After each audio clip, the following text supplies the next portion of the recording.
Rise, renew, reconnect. Welcome to From the Ashes, a podcast where every episode ignites hope and healing. This week, I have the honor of welcoming one of my very own Vibrant Visionary Collective members to the show, Joseph Dowd.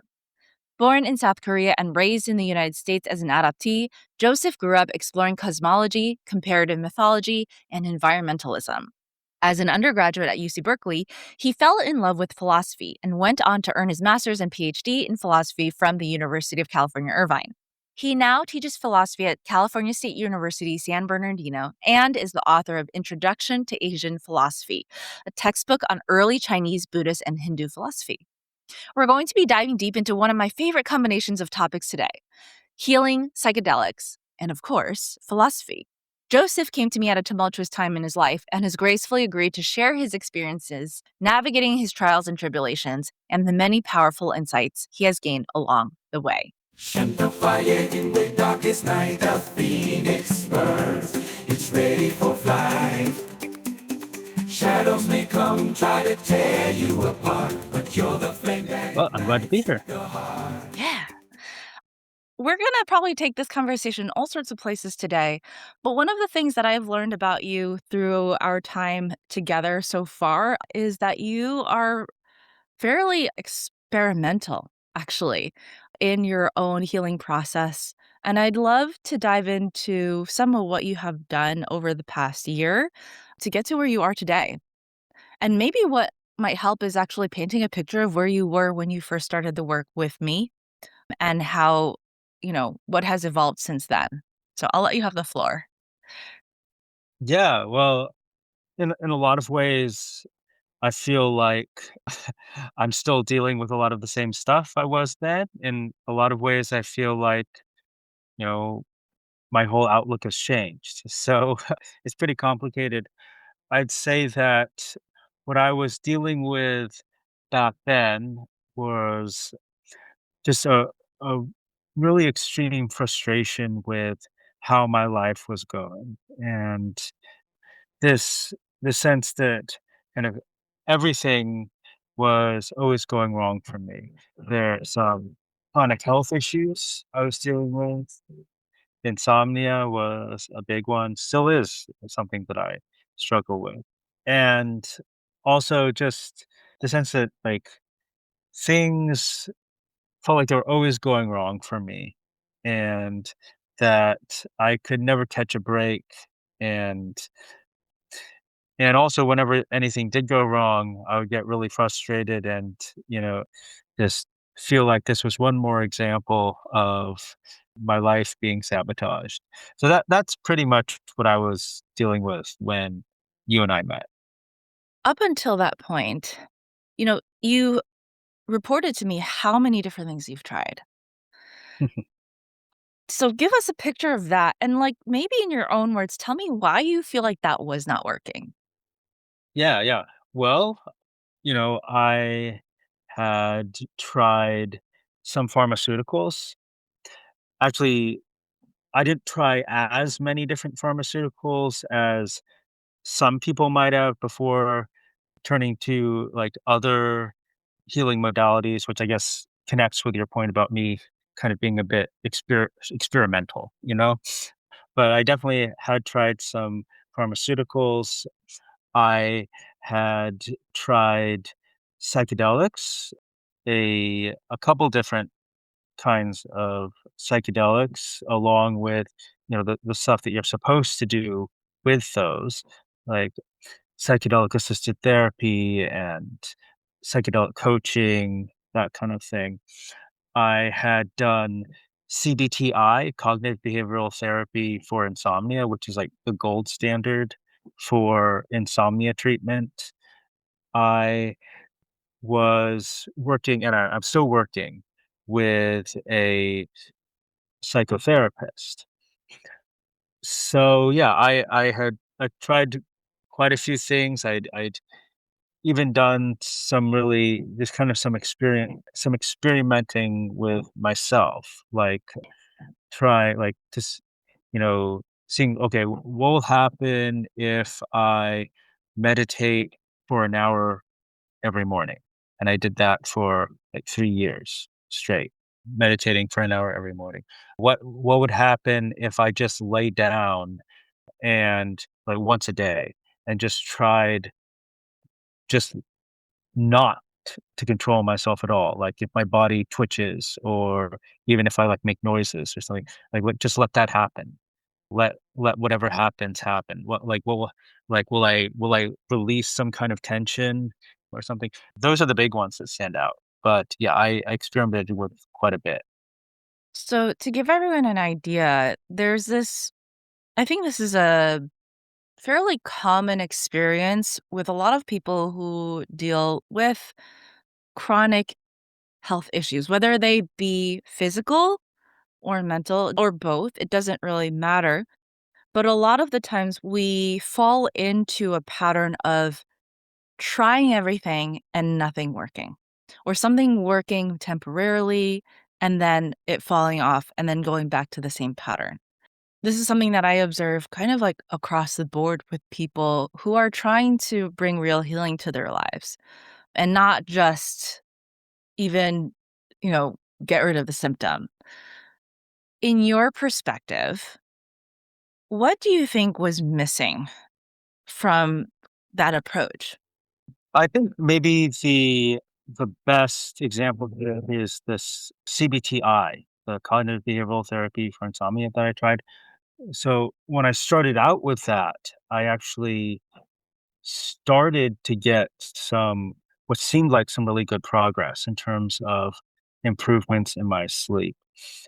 But then at a certain point, I don't remember exactly what happened, but it was kind of this disruption. And then after that, I kind of lost my progress and I didn't seem to be getting it back. And I I think really what happened there was there's this kind of chronic sense of fragility, the sense Mm, that any healing I got was just fragile and anything could mess it up. So I didn't really have any trust yeah. in my own ability to heal.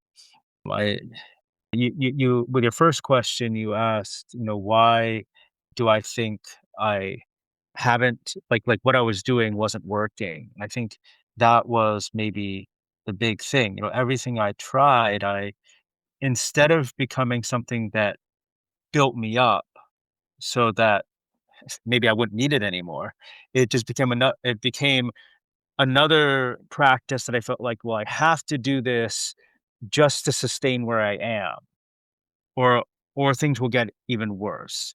Or if I make some progress, you know, there's nothing permanent about that. I'm just going to, if anything goes slightly wrong, I'm gonna lose that. And I think that that sense of being unsafe, Mm. that that my life or the world is just inherently unsafe. I think that was that, and still is kind of the big challenge that I face. All right. So let's get into a little bit of the work we've been doing in the collective and then just a little bit of theory behind it. And I want to hear your experience and what your perspective is on this. Because when you say fragility and lack of safety, a lot of the times this is pointing to an actual real lack of resilience. Mhm. And there's nothing wrong with that per se, right? But it is a reality that we do need to acknowledge because when we can acknowledge a reality, we can do something about it. Yeah. So, yes. Well, yeah. Well, there is a real lack of resilience, or there has been in my life, just because of maybe two or three. Let's narrow it down to two like major kind of chronic health problems. And now those problems themselves, I think probably stem from this kind of constant sense of insecurity. And if I could just completely let go of that, I'd probably be fine. But I mean, when you've been struggling with a couple of chronic health problems. The big one is sleep Yeah. issues. When you just lie down every night and you have no idea whether you're gonna fall asleep right away or lie in bed the whole night. You have no idea if you fall asleep right away, if you're gonna get a decent amount of sleep or if you're gonna wake up after an hour and not be able to get back to sleep.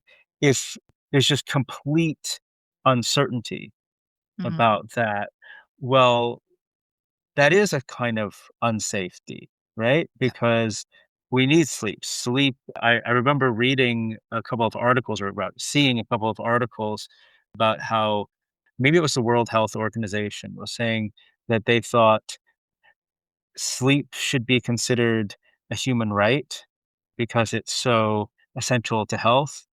I mean, I'm not sure how you'd enforce that human right, but that's how important it was, they're saying. And I think this actually is in line with the Ayurvedic 3 pillars of health. Sleep is one of the 3 pillars. We focus so much on food, and I think it's because a lot of us take sleep for granted.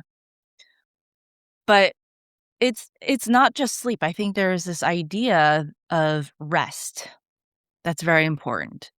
Some people might not sleep a lot, but if they are able to get good rest, that can really help them restore and feel safe and feel supported.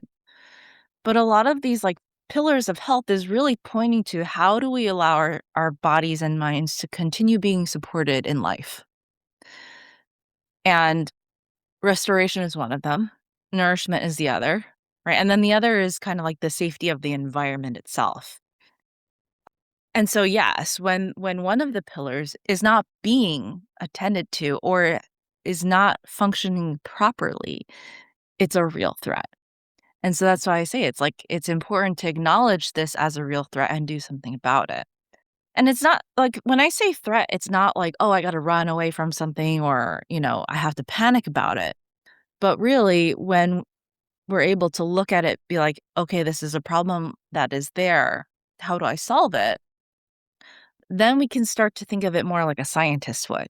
It's like, okay, maybe we could tweak some things here, tweak some things there, and then just be curious about how we can make it better. But there's something that you said about this that's really resonant in that you continue to face these issues. And Yeah. yet, there's something about you right now that's very different from when we started this 7 months ago that shows me that the resilience is building. I mean, the fact that you can laugh about it a little bit more, the fact that you do get some more nights of sleep or just or moments of relaxation, and I wanna hear what your perspective is on this because the work isn't done. But Oh, yeah, not even close. maybe what is occurring to you now is that maybe the work isn't going to be done, but that doesn't mean it's not productive. Sure. Yeah. So that's definitely part of it. I mean, I guess the the way I'd put it is I'm getting a more perspective. I I guess that for a long time I've been looking for some kind of big breakthrough that will kind of release the tension that I know is there. I know is keeping me awake. I know is, you know, causing some other health issues and just kind of stress and mood issues for me.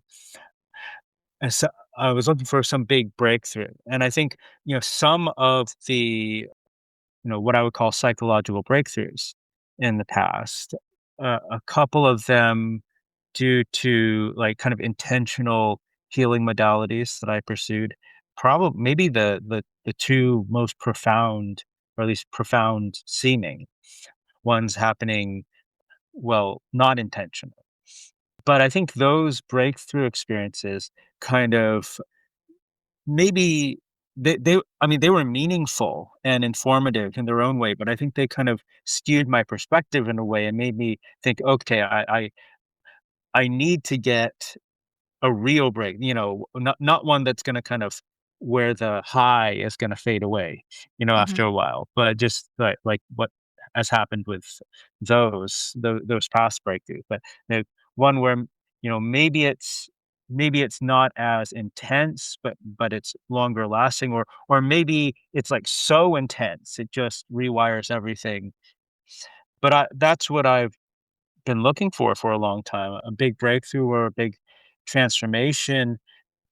And I'm not saying that a big breakthrough isn't possible, but I've been realizing that perfection is not possible.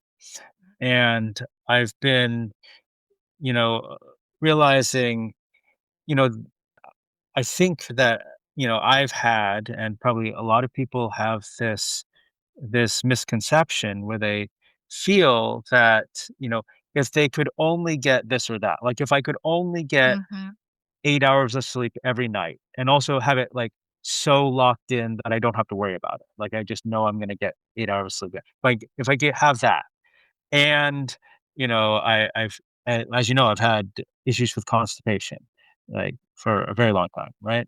If that were gone, like if those two things were cleared up, and let's say, I don't know, I was a little bit more successful in some other areas of my life. If all of that was lined up, then I would just have that kind of special feeling all the time that you get when you overcome some difficulty, or you were sick and then you get well. And I realized, that's not possible because, I mean, there's research on this. I don't know if you've heard of the hedonic treadmill. I have, but I don't remember, so can you remind me? Okay, so it's this concept in psychology. If you're running on a treadmill, you have to keep running because if you stop running, you're going to go backwards, right? And the idea with the hedonic treadmill is that you have to keep pursuing new improvements in your life to keep your happiness above your baseline. Yeah. The idea is that you have this kind of baseline level of happiness. It's different for different people, but you have this baseline, and good things happening in your life can raise your happiness above that baseline, but then you get used to those improvements and you drop back down. And so to keep it above the baseline, you have to keep pursuing new improvements.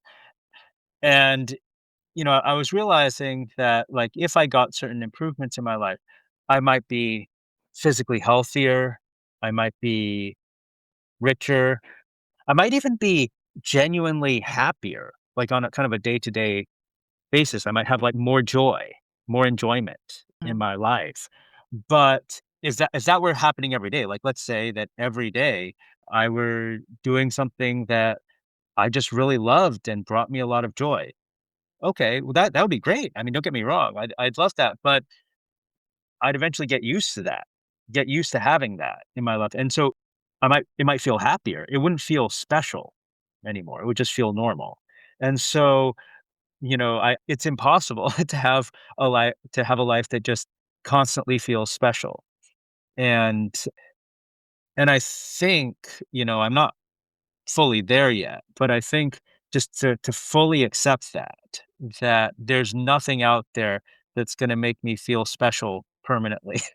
I think that's probably the key to a certain kind of inner peace. All right. There are a couple of threads that I want to pull on here, but I think what you're pointing to right now is equanimity. I think a lot of times the word bliss is thrown out there and it's misinterpreted. We go for this, a lot of people meditate, but for example, trying to find bliss. But bliss isn't some kind of high feeling. It's actually this sense of peace, and but peace cannot live too high or low. And because of that, the fluctuation isn't there. So if we bring it back to something like yoga philosophy, right, we have the three qualities or gunas. And so there's the place of darkness and ignorance, which is tamas. We call that tamas, and it's a very like narrow-minded way of existing. But then you have this like up and down, which I think most people are in, where life goes really, really high and then goes really, really low, and you're just riding the waves emotionally, physically. Everything is kind of like just everything's dramatic. people don't realize that when they're up high in a mania, Yeah. it's not a state of balance. The real equanimity comes when you can understand these waves of emotion and waves of existence and the lows and the highs, and then reach a sense of understanding behind all of it. That's the clarity that comes through that we call sattva. Mm. And in the state of clarity and sattva and peace, waves are going to wear down at your walls, but this kind of calmness is going to help you build it back up. And in calmness also, there's safety, right? Because you could see, it's not where you're living down in darkness and you can't see anything and everything feels unsafe. It's that you can see everything for what it is and not be so subject to the highs and lows. There is one point here I think I want to make with the story that you've shared is that resilience and looking for the one thing or the one solution to all of your suffering is like trying to build back years and years of wearing down through one action. But the thing about resilience is it's like a wall that needs to be built brick by brick. No wall is going to be constructed in a day. No Yeah. strong wall anyway, right? It needs careful layering and building up. And that simply can't happen in a peak experience. Yeah. Yeah. I mean, I can't tell you how frustrating it's been for me to have had peak experiences. I told you that I did some psychedelic assisted therapy, and the thing about psychedelics is you never quite know what you're going to get out of a given psychedelic experience. But a couple of times I've had very intense breakthroughs, and I can't tell you how frustrating it is to have these breakthroughs where I feel blissed out. I feel enlightened basically. And and also my mindset changes where and this is where like some of what I've studied when it comes to like the more psychologically oriented strands of like Eastern philosophy, like yoga philosophy, and also this school of Buddhist philosophy called Yogacara, Mm.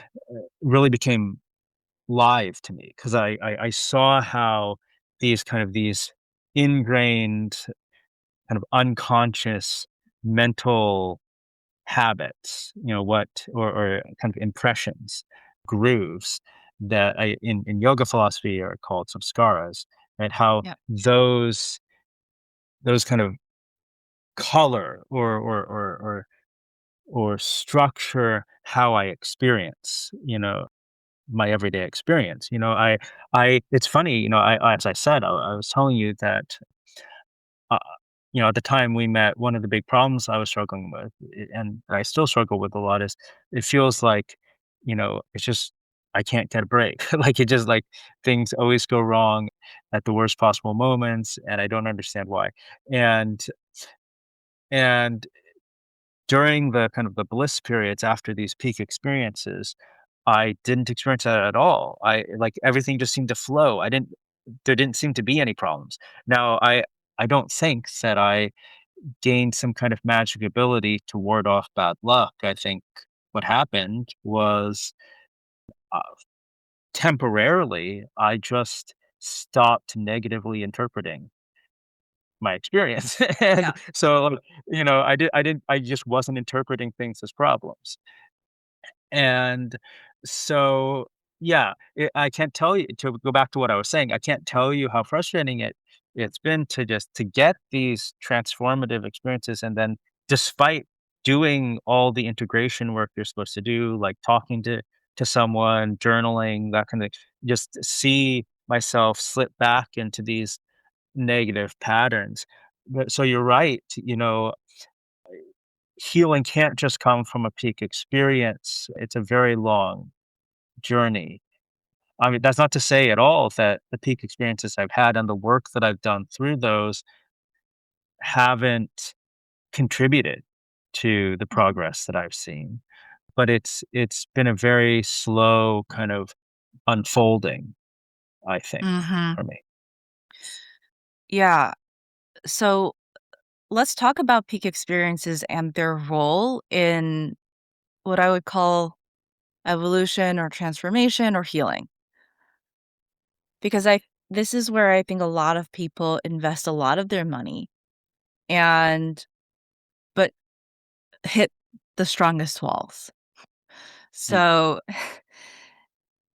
like you said, peak experiences play a significant role because what peak experiences provide are Yeah. insight you wouldn't otherwise get in your everyday life because you're putting yourself in a different environment, different people, and you're more open than to reinterpretation, right? And to experiencing something differently. But the problem is that if you go to a retreat or if you go to a psychedelic experience, you're going to have that experience there. And then you're going to go back to your old environment Right. and without practices. And so it makes sense then you're just riding that high and low again. So then the question becomes, well, how do we take advantage of what we've experienced in a peak experience environment and then bring it back to our everyday and continue to practice and reinforce? Because ultimately, our machine, our brain, is going to bring us back to the negative interpretations. And it's doing that by design. Because what the brain wants to do is keep us safe, but it's keeping us Yeah. safe in a very specific way. Yeah, definitely. And I think you're spot on when you say that the value of peak experiences lies in the insights that you get from them. I after the first ayahuasca ceremony that I attended, I really had this very clear sense that there were certain things I needed to do. And I actually didn't really have a sense that like I was healed or that my life was going to be significantly better subjectively from then on. I just had this really strong conviction there are certain things I ought to do for others and for myself. Like certain people I needed to apologize to, certain changes I needed to make in my life. And I actually, to my credit, I really did try to like make a list and do those things, like actually check them off as I did them. Now, I think there's a lesson here, both like kind of in two different ways. One is it's really useful when you get something like that Mm. out of a peak experience because then you can do something and you can see the improvement in your life concretely. Sometimes it's only like kind of a minor improvement. Like one of the insights I got was, oh, I have this car that's really beat up, and like some parts of it don't even work very well anymore. And it's expensive, but I just need to get a new car or a new used car. I- so sometimes the improvement is kind of minimal. The other side of this though is well just, to use the common metaphor, rearranging the deck chairs on the Titanic. That's not gonna save the Titanic, and, if you get, like, really specific, like, "Okay, I need to start cleaning my apartment more often," like, let's say that's one of your okay, that's great, do that, definitely do that, but that's not gonna fix your life, and so you can fall into this trap, I think, of thinking, Mhm. okay, well, the path to healing is to have these peak experiences, to extract some kind of lesson from them, and then to just concretely apply that. And you know, that's gonna cure your depression or something. It's like, no, I think it's exactly what you said. This is one tool that can be helpful, and the way it's helpful is it gives you it or can, there's no way to predict, but it can give you these insights that you can then apply, but that doesn't get to, like, just day-to-day non-peak practices that you need to implement to just regulate Mhm. yourself, right? Aside from making concrete improvements.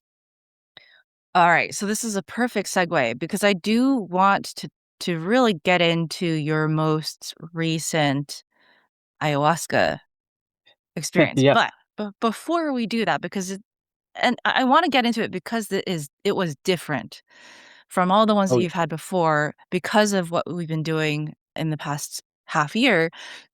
And one of the things that we are about to do again is this kind of so-called detox or reset. And that's how we started this work. And then we did another rendition of that in the spring, and now we're going to do a summer one. These are not sexy. They're not they're not easy. Right? They're not what I would call peak experiences. They require hard concentration work and sometimes sacrifice of things that you think are fun. yeah. So, and people think that it's just about diet and like cleaning your body. It's not. When we do a reset or a detox, what we're actually doing is implementing the habits that we are resisting sometimes and the practices that we would need to create our own ability to heal, right? Our own ability to move forward. And again, about the regulation, the daily regulation. A lot of us neglect the daily regulation of the body. And because of the society that we live in now, especially where we have tons of distractions, to take a week, 2 weeks, 3 weeks to just make sure you're eating really clean and getting good rest as much as you can is a good way to recalibrate.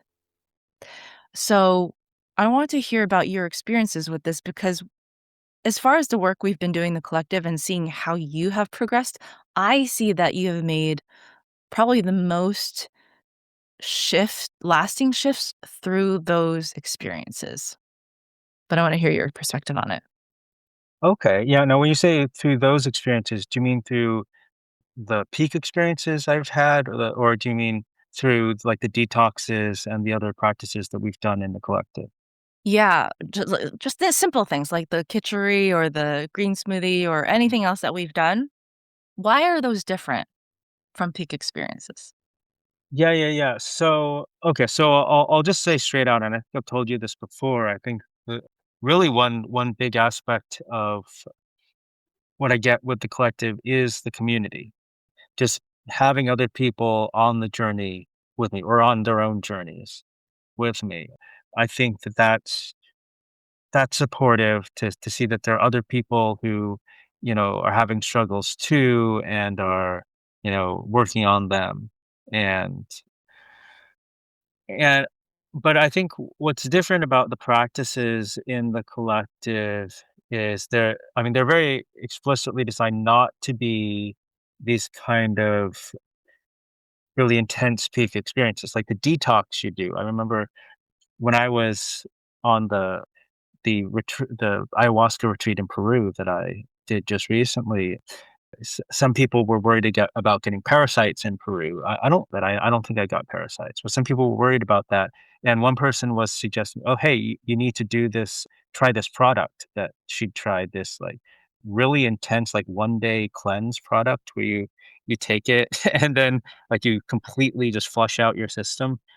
And apparently she got really great results with that. But, like the cleanses, the detoxes that we've done, they're not like that where you, like, hit your body really hard. And no, they're like, you fast a little bit each day, or you eat only kitchari for a few days, like, something like that, where it's I think really it requires a kind of trust in your own ability to heal, right? Mm.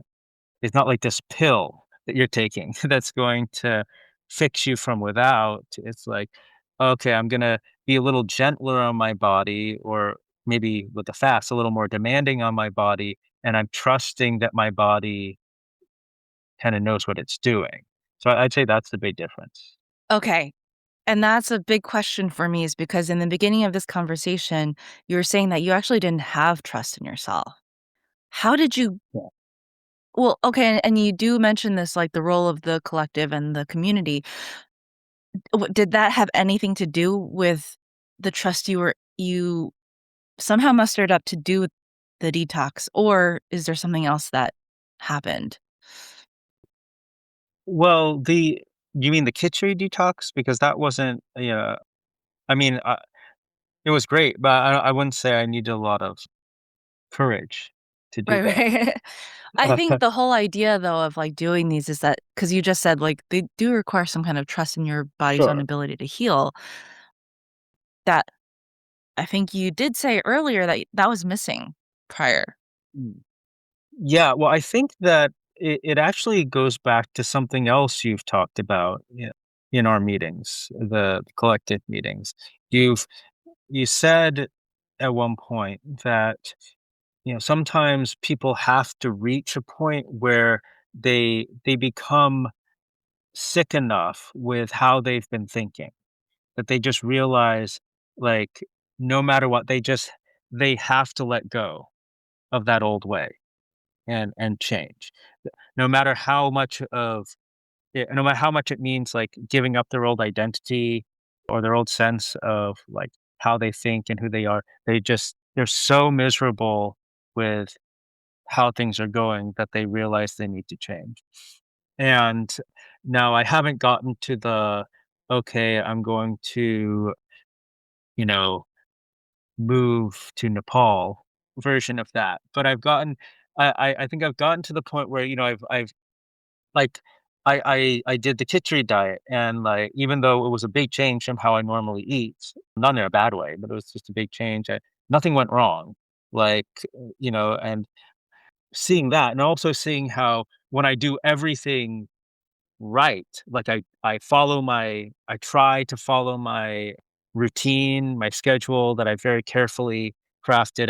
I don't mess around with my diet. I eat the same thing that I've been eating, before every day, which, by the way, is pretty healthy, so that's okay. But I don't try weird detoxes or anything. And just seeing how even when I do that and I don't make any changes and I try to keep everything very safe, right? I'll still just randomly, something tiny, just a tiny change in my schedule will throw things off, or, you know, my sleep will seem like it's improving, and then, I'll have a big setback. And just seeing how I can make relatively big changes, like the kitchen diet, and that doesn't hurt anything. And also, I can try to be very safe and protect myself and not make changes, and I can still get messed up. Just seeing that, I think it gives me this perspective where I realize, okay, that the problem isn't with my body's ability to regulate or heal. That was never the problem, because if that were the problem, the solution would just be to be like, yeah, again, very, very cautious. Figure out what works for me, never deviate from that, never do any special diets, anything and just protect my body. But that doesn't protect me. And on the other hand, being experimental, trying big changes, that doesn't break me. So the Mm, problem is not with my body's ability to heal; it's with my mind. mhm. And the problem has always been my mind.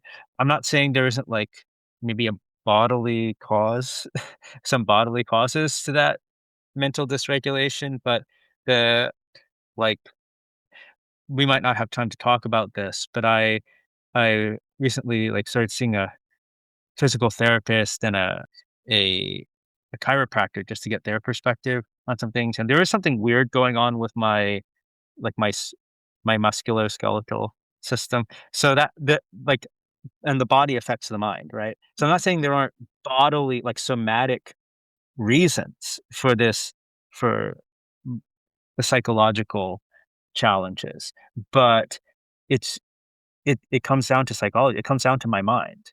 That's that's the problem. Yeah. Yeah, and just for anyone out there who is listening to this, like, I am also stuck in this rut. Like, I'm no different. It's just that I've built a lot of self-awareness around it so that when I sink back into negative thinking, I just get a little bit faster at being like, "You gotta let go of this." It's like suffering enough. It's actually that you get to decide when you suffer enough. You actually get to choose. It's just that people like, wait really, really long until they choose differently the first time. Yeah. But when you realize that you actually can choose to let go, then that can become a habit in itself. And that doesn't mean that the suffering goes away. It just means that you gain more agency to say, "I'm going to try something different," which is what you're saying with the experimentation. Okay, yeah, actually, I think I didn't really answer the question you'd asked, which was, how my perspective had shifted, and I think, what happened was, yeah, I saw that it wasn't like it's not like my body is broken. Like I said, I've been, like sleep deprived for most of my life, and yet somehow I'm still chugging along, right? And I'm still like, you know, mm, like going to the gym and stuff. Like I'm still able to do all of that. And so my body is pretty robust. Like my body is pretty sturdy. It's like just realizing that it's not that like my body doesn't know how to heal, and realizing that okay, this is about my mind tripping me up, tripping, you know, interfering with my ability to just let go and sleep or, you know, or, let go and, have other things go better for my health. Just seeing that and seeing how miserable I was, just winding myself up and tormenting myself and, or, being tormented by my mind made me realize, okay, I just I need to change. I need to, yeah, let go of this, like I said, this idea of perfection that I'm, Mhm. just gonna, feel good or feel special all the time. And so more and more, I've been finding that like negative feelings will come up, frustrations will come up, regrets, even like real grief, all the same feelings I had before you and I started working together, but I'll just kind of be able to accept them for what they are and put a little bit of distance between myself and them and kind of take up this perspective where these are just more things that are just more things I'm experiencing the same way I'm experiencing you know the image of you on my laptop screen the same way I'm experiencing like, the feeling of the chair under me. This is one thing I've noticed a lot recently, and this partly came to me through a peak experience I had. If you have an intense emotion, just, like, stop and ask yourself, like, "What am I actually feeling? What is the actual sensation going on right now?" And you'll notice it's a physical sensation, like, there's a bodily sensation. Mm. Like it might be like a tightness or like a or something, but there's like that emotion you're feeling, it's actually this like physical sensation. And really noticing that I've been able to kind of be less caught up in the emotion because it's like, oh, this is just like having an ache in my arm or something. Okay, so it's just there. It's just this feeling that's there, and okay, it's just a feel it's just this physical sensation. Okay, well, I can deal with that. So so yeah, that's I think that's one big perspective shift that's happening. Alright, so I wanna let you tell your story about the ayahuasca, so but just real quick because it is really interesting what you said about it's all the mind. Ayurveda definitely agrees, but I don't know if you know who Brian Johnson is, He's like the don't die guy. So basically, he's like this big tech guy. He's tons of money and he's invested probably millions of dollars into optimizing his body to de-age. I think I've heard of Okay. this. Yeah. Well, the big story is right now is that he's done all this stuff and he now has a gut-eating autoimmune disease. Oh no. Yeah. So he's optimized his body, like, really, like, he looks a lot younger than he is. He's in his 50s, I think. He's been super open about his whole process in all of this, but he is kind of, like, very obsessed with not dying and, like, this optimization of health and, like, anything, like, going out in the sun or, like, go on an airplane, everything is, like, he doesn't like it because he knows scientifically it's not good for the aging process. But he's all caught up in this, and I just think it's very interesting that in spite of all of his efforts to optimize his physical body, his gut is now eating itself. Yeah. Yeah. But if you were to look at his social media feed, like, you could tell that there's a lot of conflict sometimes that's going on up in here, and we don't think about that stuff as much, and we don't consider even one layer deeper than mental is spiritual. And Ayurveda actually has a really interesting way of looking at the causes of disease because they have the three causes. Those are all on the psychological level. Hmm. None of them are physical. Like none of them point to, oh, you're not eating well enough, blah, blah, blah, blah. Those come after the and any consideration of the mental. But then there is even one more layer deeper that they call the primordial cause of disease. And that is it's just like one simple sentence, but it's something like forgetting the true nature of self. Hmm. So, yeah, just with all that in mind, I think it's just like food for thought and just some interesting things that I'm seeing going on in the ecosystem right now with a lot of the biohacking and like wanting to live forever is that there are just certain things that we can't necessarily escape. But with that being said, let's go into your ayahuasca experience. Your mindset going into it, because that was quite different from your previous ones, and then, like, what were the insights this time that you got out of that?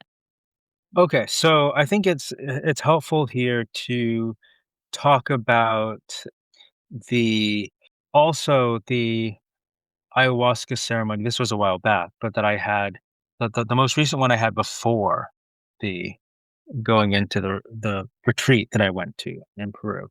So this one, I'd had a couple of other ceremonies with this group, not the Peru group that I went with, this other group. And the first two I went to, I had this attitude, well, I'm gonna go in, the medicine, the ayahuasca is going to do whatever it's gonna do. And hopefully it'll bring up some stuff that I need to deal with, and then I'll just deal with that, however seems right. But so I went in with this kind of glum attitude, like feeling, which isn't a problem. You arrive however you are. But I went in with this kind of glum attitude, and then I had the ayahuasca experience. The the last one I did with that other group before I went on the Peru retreat, I actually went in with a different mindset. I think it's partly due to the work I've been doing with the collective. I just I went in with a more positive mindset, and it's strange because actually, the really kind of painful events in my life had kind of a few of them had happened, not that long ago. But I kind of managed to say, okay, I'm going to be positive. So in this tradition, which is different from the tradition that I worked with in Peru, they have this kind of very energetic music that they play in the ceremony. And I actually, and some people, like a couple of their regulars would get up and dance, to the music. And after I drank the ayahuasca, but before it kicked in for me, I actually thought, well, why don't I dance? So I got up and I was dancing, and then finally it started to take effect, and I lay down, and then I had boom, I had a one of my peak experiences. And I think it's helpful to maybe contrast this with what happened during the Peru trip because it was very different. So with this, the what happened was At first I started feeling a lot of old regrets, or one specific very painful regret that had been a theme before for me. And I just felt, oh, am I going to have to just live with this for the rest of my life? Is this just a permanent wound? And but then normally when you have negative feelings like that, what people will tell you to do, and at least in some versions of like yoga teachings, they'll say this, try to detach from the feeling, kind of put some distance between yourself and the feeling. Like what I told you I'd been practicing, right? Mhm. Or I've been practicing recently. But and just realize that you are not the thought. I am not the thought. I am not my thoughts. I am the awareness that watches the thoughts. But then I had this kind of epiphany. I realized, well, wait a minute. The part that says I is always the mind, right? And if I think I am not my thoughts, that's a thought, right? So both the negative thoughts that I'm trying to escape from and detach from, and the I that's trying to escape from them, those are both thoughts, right? So if even the I, if even my I is my so-called self is a thought, if if it's all thoughts, if it's all just part of this show that awareness is watching, well, why not let the show go on?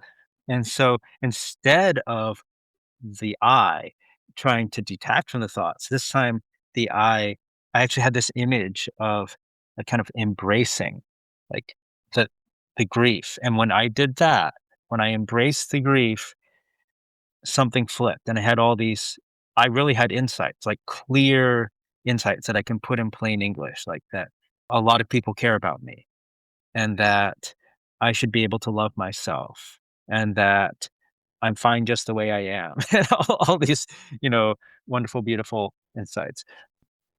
Okay. So that was great. Now what happened during the Peru retreat was very different. I don't know if it was partly the medicine, like a difference in the brew. I was working this time with the Shipibo tradition, which is what a lot of people consider kind of like almost the source. Like if you want to really do authentic ayahuasca work, the Shipibo tradition from the Amazon. And not that there aren't other indigenous Shipibo traditions, but anyway, I was working with the other indigenous ayahuasca traditions, but I was working with the Shipibo tradition. And so I don't know if it had to do with the brew, but the medicine this time, it felt intensely somatic. Like the ayahuasca experiences I'd had before, I was actually surprised how much it was just like thoughts coming up, like maybe things I didn't want to face, I was being forced to face. But this time I just it felt like, oh, like I felt ill. I felt physically ill. It felt like it was working on my body. And I had 5 of those, 5 ceremonies. By the time I got to the 5th, I was feeling like, okay, I'm not gonna do this for a while after today. This is putting my body through the ringer. And so that was a major difference, just how much of like a bodily experience it was. And I did have maybe a couple of what felt like real insights, but they were, it wasn't like every ceremony, but I had like what I can really clearly say was an insight. It was, 1 or 2 throughout. So it was operating on a very different level. Mm. I know I'm sure you have other questions, but I'll leave it there, and you can, pick on whatever thread you like to. I mean, I think what's most interesting to me is the emergence of a somatic experience after all of this and the lack of insight, maybe. Sometimes that's not what we need, is more insight, right? So I would like to hear, well, then what were the things that you've realized through this experience? Okay, so well, first I'll mention the one thing that I can clearly say was an insight, but it was different from the insights I'd gotten the from previous ayahuasca experiences. the previous ayahuasca experiences outside of that retreat, I'd gotten like these I'd kind of been confronted with issues that I already knew about. Like, it's not like they were some deep buried childhood trauma or something. They're just like, yeah, I know I'm sad about this, and the medicine is just kind of pushing my face into it and forcing me to confront it. But during one of the ceremonies during the retreat, what happened was I realized that a scene from a horror cartoon, the Extreme Ghostbusters. I don't. It's like a 1997 a cartoon. I don't know if you heard of it, but yeah, a scene from one of those episodes had actually, I guess, really disturbed me when I was a kid, and I watched it, and I hadn't had any idea that this had been bothering me. It was like this splinter that was just like buried in there. It really felt as if something reached into me and brought this up to the light, brought it into the light of consciousness. And once it did that, I had this feeling like, okay, the splinter's out. And then I purged a lot. I just vomited, a huge amount, so much that staff got kind of worried. They brought me water so I wouldn't get dehydrated. So yeah, that was an insight. That was definitely an insight. I think reflecting back on how somatic the experiences overall were, I think really if I'm going to draw some kind of insight from that, I think I connect it to what I've experienced recently. Just I think actually last night I didn't sleep that great, but before that, 2 nights in a row, I had, like, really good sleep, at least for me, like, outstandingly good sleep, and the 2nd day after getting those 2 really good nights of sleep, I was like, "Wow." Mhm.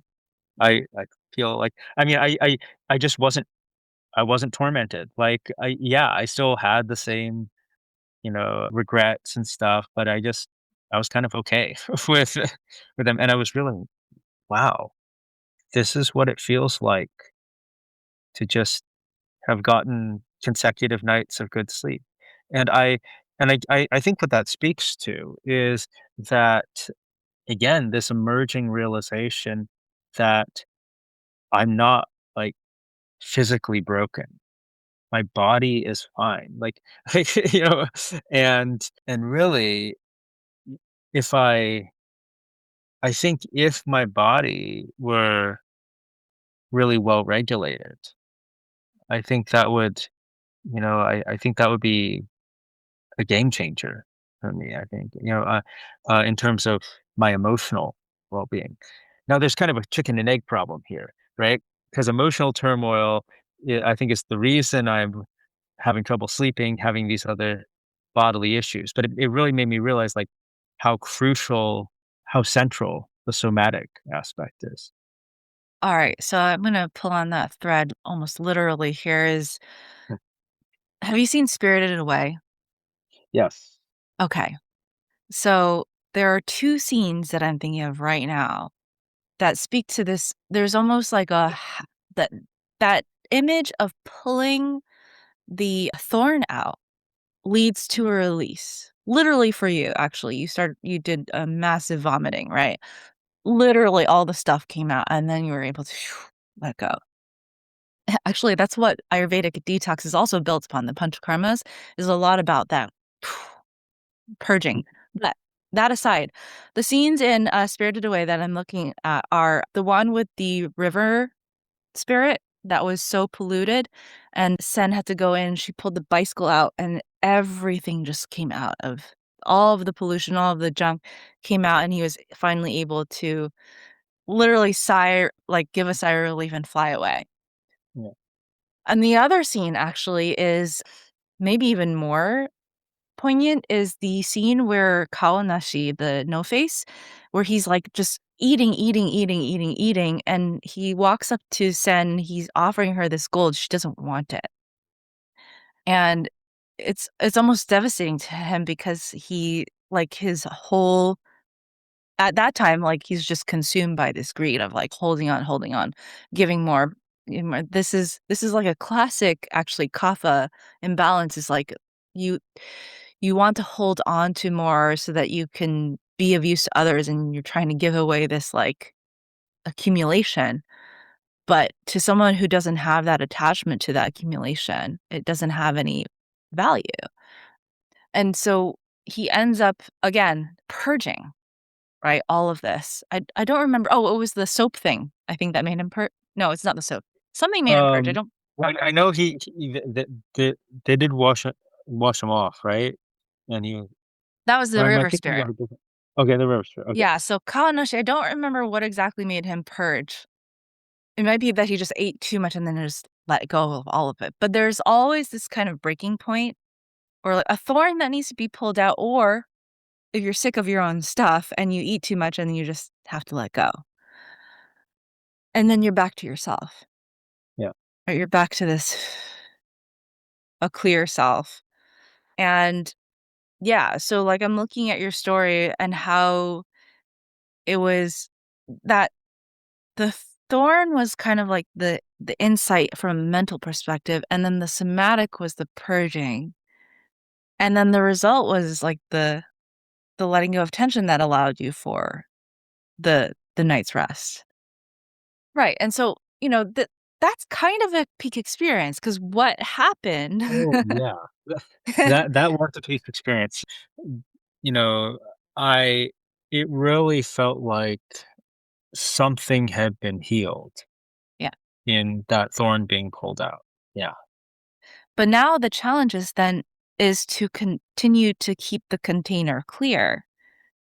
Because the mind will start to wind itself again, and that's when you start to accumulate the tension again. Yeah.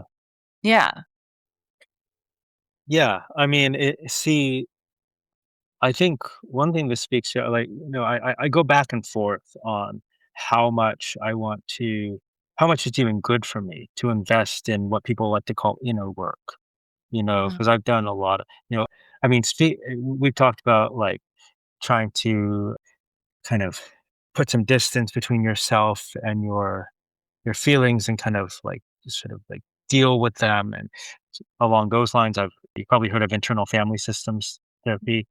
I've spent a lot of money, too much money on in some IFS sessions. I have a current psychotherapist who's great. I'm working with you. I've worked with psychedelic coaches, and there's always this question like how much inner work is good because yes, you do need to do inner work. You also need to get on with your life and make Yeah. actual concrete improvements in your life. Well, of course, that's what you try to help us do in the collective. But yeah, that's you can't just do inner work. And sometimes I worry that I I can get so wrapped up in just doing inner work and like endlessly analyzing myself that it becomes a trap. And it probably does become a trap for some people, but I think that experience, like, with that thorn that I didn't even had no inkling had been bothering me, was pulled out. That I think that really made me realize the importance of inner work and inner exploration because, a lot of the things that I thought maybe that I theorized were bothering me were I thought, "Okay, maybe the fact that I'm adopted is a piece of the puzzle for why, like, I Mhm. can't sleep." Or maybe certain other, like, certain bad habits that I have, like, like, maybe I feel bad about those. Those are the reason. But none of that has ever come up, like, during one of these psychedelic trips. I'm not saying it won't in the future, but hasn't so far. And this random cartoon from my childhood came up. And so I think it really, yeah, it speaks to some amount of inner work is necessary because you can't without that, you have no clue what's down there. Mhm. You have no clue what's actually bothering you, and you can build all these elaborate stories about, "Okay, it must be this because you know, this happened with my parents or blah, blah, blah," and but without doing serious inner work, you don't know. So we're running out of time, so I will just wrap up with a couple of thoughts here. What you're speaking to is actually really important, is that some of this stuff that might need working through also requires you to be more resilient before you actually work through it. A fragile psyche can't work through trauma very well on its own.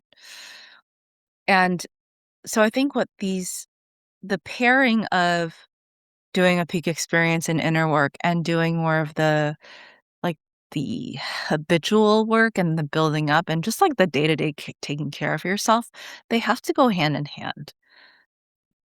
So that when the thorn is ready to come out, you'll know, right? And just building up an instinct for that. But the other part of this is, again, you need to live your life, right? And to not make your life about healing. Yes. I think that's really important, and for some reason gets really lost in the sauce a little bit when it comes to people who are really into this stuff, is that we are not meant to be on a constant journey of healing until we die. Right. Yeah. So why don't we finish off here with kind of like what is it that you do wanna do? Given that you have this path now where, yeah, you have the tools, you can choose to go on a peak experience. You're in the collective doing the day-to-day, like, habit building and the detoxes and stuff, and so we have a foundation. Now, what is that opening up for you that you wanna do in order for you to just live your life? Like, how do you wanna live your life? We'll end with that question. Yeah, well, that's kind of what I'm mulling over right now, to be honest. But I'll tell you two conclusions I've come to. One, I told you during a session that we had with Vibrant Visionary that I felt I need to just start pampering myself more. And I even had this plan, like I was going to go to this Korean spa like once a once a week, from now on. But I think I've modified that plan a little bit because even that could become this thing where it's like I have to do this, I have to do Yeah. this, or else I'm going to break, you know, or else my healing's going to go away. And it's like, and no, so I should pamper myself more than I've been doing. I really need to do that. I really need to be nice to myself and give myself a little bit of luxury once in a while, but more in the spirit of, oh, I have some time this week. I have like zero I need to do. So I'm just going to have fun and do this because it feels good, like more, and I don't need to go to that particular Korean spa either. I could, do something else, but just more in the spirit of I'm just going to do this because I enjoy it, not not turning it into another healing modality. And the other thing is I I have several projects, like you mentioned my Yoga Sutras translation that I have been very, very slowly working on, but I've almost put on hold just because I feel like, oh, you know, none of this stuff matters until I'm healed. And I realize, no, whether or not I keep trying to heal until I die, I think it's important for me, really important for me, not to make this too serious or too I think it's important to me. I've realized is just feel like by the end of my life, feel like I've had things in my life that I value, you know? Yeah. And now having completed a Yoga Sutras translation isn't actually one of those big things. That's not what I'm gonna agonize about on my deathbed. But just I realized, okay, I have these open projects that I'm pretty close to finishing, but I never finished. Okay, I just need to do these things. I need to like there are certain things of value that I'm working on that I just need to I'm just work on them, even if I'm feeling, not that great a certain day. Maybe I didn't sleep for. I just do it. Just do a little bit of work, and get these things done. Get these things out, so that I can feel that okay, yeah, I've done something of value, and and of course that's not ultimately where my sense of self worth should come from, but I think that just that it would be part of kind of that idea of like just getting on with my life and moving forward. Amazing. All right. Thank you, Joseph, for coming on today. This is a great conversation, and I look forward to having more. Yeah, definitely. I really enjoyed this conversation too, and be happy to talk again. Thank you. Thank you for tuning in to From the Ashes. If what we talked about today resonates, if it feels on point with something you've been ruminating on by yourself, that's exactly why I'm here.